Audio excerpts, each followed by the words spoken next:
Thank you for choosing the SC32 hydraulic hose crimper from Gates. What follows is an overview of the SC32 crimper, including setup, calibration, and operation. Please refer to your operator's manual for more detailed descriptions and information. Keep this video and your operator's manual in a safe place so you can refer to them again in the future. An incorrect hose assembly can rupture or blow apart in use, resulting in serious injury, death, or property damage. Remember, others depend on you to make the correct assemblies. Use this machine only if you receive hands-on training with this Gates crimper and assemblies. Follow the current Gates operator's manual and crimp data for the Gates SC32 crimper. Use only new Gates hoses and fittings. Wear safety glasses. This crimper can produce 80 tons of force. Keep hands clear of moving parts and pinch points. Gates recommends only those hose and coupling combinations that are specified in the Gates hydraulic products catalogs. Gates disclaims any liability for any hose assemblies which have not been produced in conformance with the Gates assembly recommendations. The following is a list of components on the SC32, as well as additional accessories available from Gates. On the front of the crimper you can see the 80-ton hydraulic cylinder, the adjustable ram retraction stop, the dial vernier adjuster, calibration adjustment screw, and the automatic stop switch. Moving to the back of the crimper, you can see the 1 or 2 horsepower 10,000 psi single-acting hydraulic pump available in 110 or 220 volt options, a power on-off circuit breaker switch, the oil fill and vent plug, and the manual pneumatic start-stop switch, which is attached via a 6-foot hose. Die sets for use with the SC32, which are not included, are the PC707 die set for hose up to 1 1/4 inch and the double angle die set for 1 1/2 and 2 inch hose. To crimp 90-degree 2-inch fittings, you will need the SC32 spacer kit, which includes a pusher spacer and a stop switch spacer.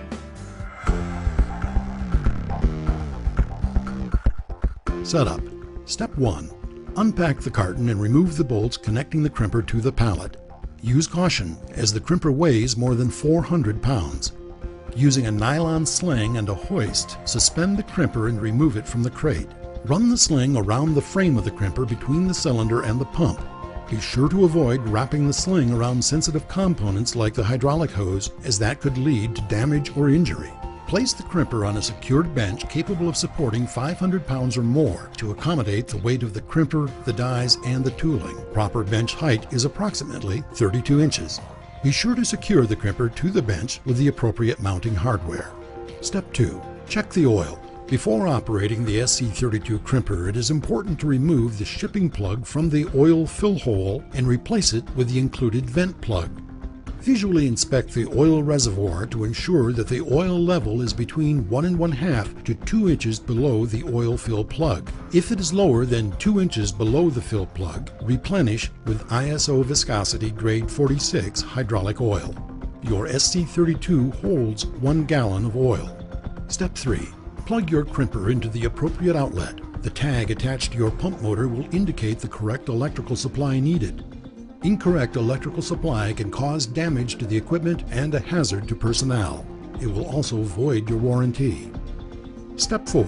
Turn on the power circuit breaker switch and unwrap the manual pneumatic start-stop switch. Next, loosen the adjustable ram retraction stop. Now, with hands clear of the machine, run the crimper 5 cycles and check the oil level to ensure it is still between 1 1/2 to 2 inches below the fill plug. You are now ready to check calibration.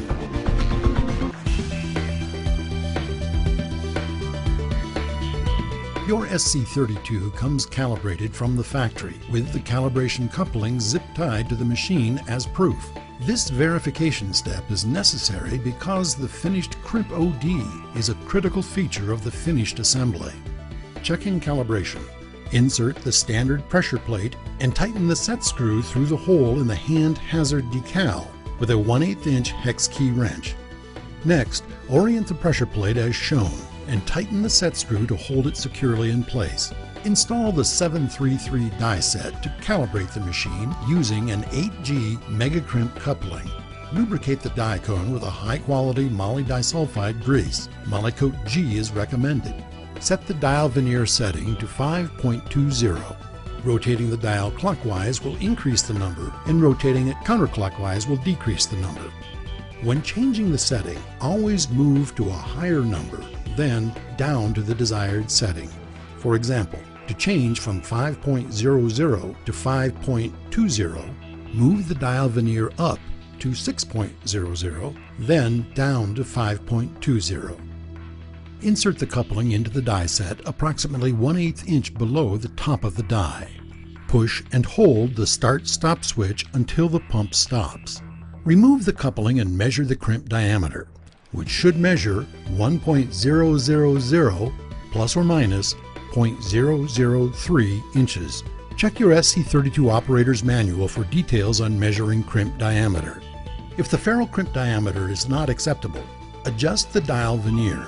To increase the crimp diameter, hold the dial veneer barrel with a 5/16 inch open-end wrench and rotate the stem out of the barrel with a 5/32 inch hex key wrench. To decrease the crimp diameter, hold the dial veneer barrel with a 5/16 inch open-end wrench and rotate the stem into the barrel with a 5/32 inch hex key wrench. Repeat steps 2 through 5 to verify the correct crimp setting has been achieved.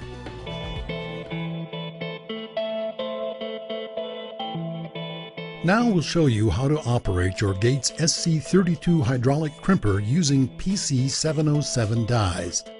Crimping on an SC32 is very similar to crimping on a PC707. First, make certain that the base is clean. Insert the standard pressure plate and tighten the set screw through the hole in the hand hazard decal with a 1/8 inch hex key wrench. Next, orient the pressure plate as shown and tighten the set screw to hold it securely in place. Lubricate the die cone with a high-quality moly disulfide grease. Molykote G is recommended.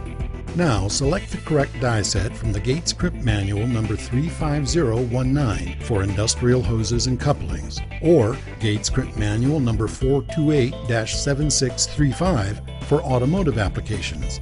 Or you can make your selections online at gates.com/ecrimp. Lubricate the outer surfaces of the dies with Molykote G. Be sure to load the two halves of the die set on the left and right with a split in the middle of the base plate. Position the die cone loosely over the die set and insert the hose and fitting from the bottom of the crimper. Now position the ferrule or mega crimp approximately 1/8 of an inch below the top of the die fingers. It's important to be sure the hex of a straight stem or round portion of a bent ferrule rests against the ferrule.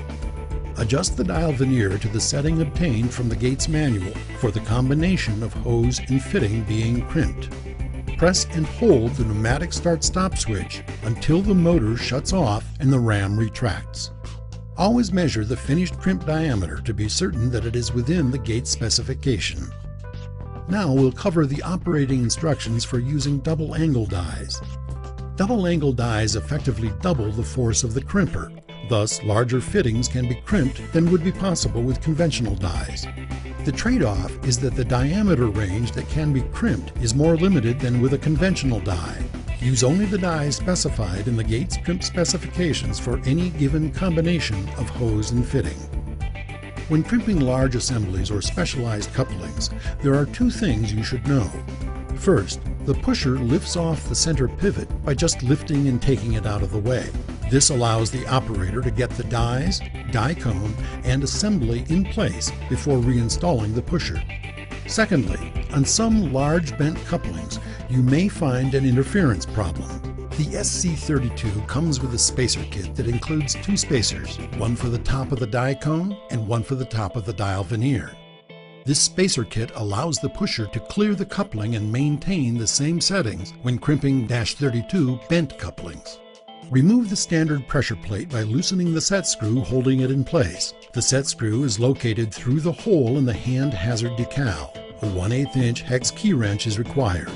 Install the double angle base ring and make certain that the bottom flange is clean and free of debris and that the base ring seats firmly and squarely in the bottom flange. Select the correct double-angle die for the hose and fitting combination being crimped. Lubricate the inside of the bottom base ring and the top compression ring with a high-quality moly disulfide grease. Molykote G is recommended. Place the top double die cone squarely on top of the double-angle die set. Insert the hose and fitting from the bottom of the crimper. Note, in order to avoid taper in the final crimp, the fitting should be centered in the die set. Adjust the dial veneer to the setting obtained from the Gates manual.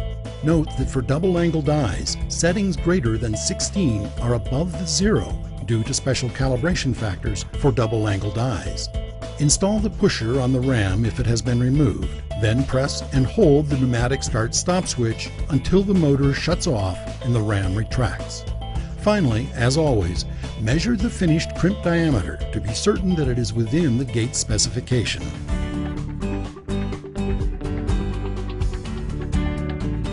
The SC32 hydraulic crimper requires minimal maintenance. However, the following practices are recommended to ensure maximum reliability and service. To lubricate your crimper, use a small brush and Molykote G grease. Apply a light coat to the inside surface of the die cone whenever it becomes shiny. Check the hydraulic oil level in the pump reservoir after each 10 hours of operation. If the oil in the hydraulic reservoir is more than 1 1/2 to 2 inches below the fill plug, add ISO viscosity grade 46 hydraulic oil. How often you need to change the oil depends on the pump's general working conditions, severity of use, and overall cleanliness. For general shop conditions, change the oil every 300 hours. Drain the oil through the plug in the bottom of the reservoir and refill with ISO viscosity 46 hydraulic oil to between 1 1/2 and 2 inches below the fill plug. Periodically inspect the surfaces of die sets for debris, metal chips, dirt, etc., or damage. If debris is present, clean and lubricate with Molykote G grease. Check screws holding fingers to cage to make sure they are tight. Tighten if necessary. Inspect the hose assembly connecting the crimper and pump monthly, or more often with severe use. If the hose has any signs of damage, replace it immediately. A damaged hose may rupture and cause serious injury. If hydraulic oil is present on the hose assembly, serious damage may exist. Replace the hose assembly immediately. Refer to your operator's manual for more information on troubleshooting the Gates SC32 hydraulic crimper, hose preparation, a list of available die sets, and how to order repair parts. Thanks again for choosing Gates.